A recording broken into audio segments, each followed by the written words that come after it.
Hello, so this is David again, and this time I'm going to tell you about an activity called lying games.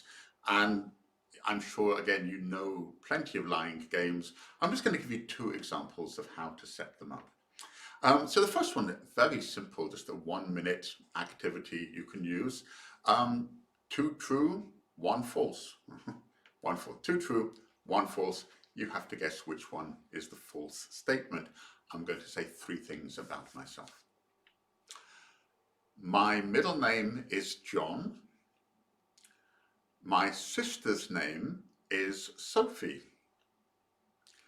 I support Manchester United Football Club. Okay, and you have to guess which one of those is not true. And in my case, it's the last one, because I support Liverpool Football Club and I hate Manchester United. Just kind of did that to make it even. It's especially hard to lie. Another slightly more complex version of that, which I put on the website, is to get them to write two versions of a little story about a relative. So it should be something that other students in the class wouldn't know about them necessarily. And so the things will go something like this. And again, I'm going to tell you one. You have to work out if this is true or if it's false. But the students would prepare two of them, and you could tell them, you could just quickly write, do the true one, do the false one, and the other students have to guess which one is true or false. So I'm going to tell you about my Uncle Jim.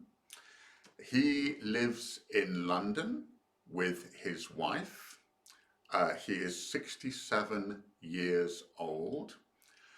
He has a pet cat, and the cat is 12 years old. Okay, now, was that true or was that false? I'll give you another one, and you can decide which one of these two is true, which one is false. I'm going to tell you now about my sister. She lives in the south of England with her 3 grown-up children.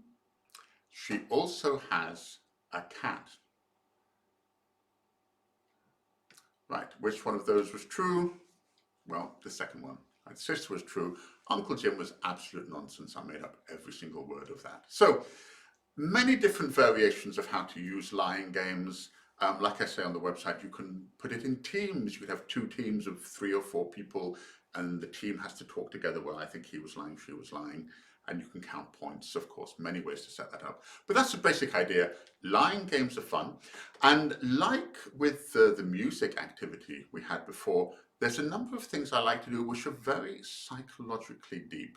The concept of lying is actually very, very deep in the human psyche. We are the only animals that can change our faces so that we feel sad but try to look happy.